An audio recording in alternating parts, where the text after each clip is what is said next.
নতুন রাজনৈতিক দলে আপত্তি নেই, তবে বিশেষ প্রক্রিয়ায় কোনো দল গঠন করে ক্ষমতা দখলের চেষ্টা হলে বিএনপির আপত্তি আছে বলে জানালেন দলটির নেতারা। রাজধানীতে আলাদা অনুষ্ঠানে তারা বলেন, বিজয় শুধু গৌরব দেয় না, দায়িত্বও দেয়।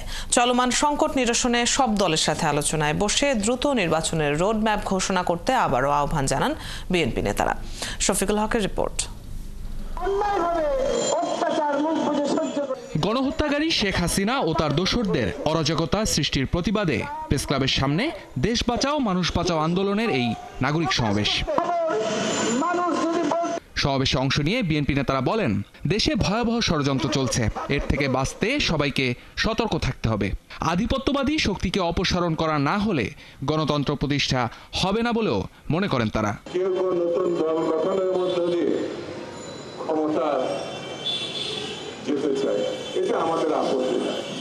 দল যে কেউ গঠন করতে পারে, নির্বাচনও যে কেউ করতে পারে, কিন্তু বিশেষ মহল থেকে বিশেষ উদ্যোগে বিশেষভাবে দল গঠনের নামে একটি বিশেষ পরিস্থিতি সৃষ্টি করে ক্ষমতা দখল করে যদি স্বপ্ন দেখে, তা না আপত্তি।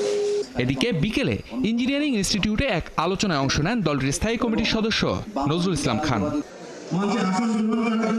বিজয় অর্জনের চেয়ে তা রক্ষা কঠিন মন্তব্য করে বিপ্লবীদের ৭১-এর চেতনাকে ধারণ করার আহ্বান জানান তিনি। ২৪-এর বিজয় যেন ম্লান না হয় সেভাবে নিজেদের প্রস্তুত করারও পরামর্শ দেন এই বিএনপি নেতা। গণতন্ত্র ছিল না বলেই তো আমরা শোষিত হয়েছিলাম, বঞ্চিত হয়েছিলাম, নিগৃহীত হয়েছিলাম, আর সে কারণেই তো মুক্তিযুদ্ধ করেছিলাম। আজ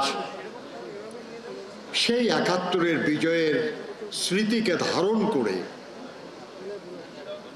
আমাদেরকে আরো সচেতনভাবে চেষ্টা করতে হবে, যাতে করে এই যে সাম্প্রতিক বিজয়, এই বিজয়ের আকাঙ্ক্ষাও যেন ব্যর্থ না হয়ে যায়, মিথ্যা না হয়ে যায়। শফিকুল হক, ৭১, ঢাকা।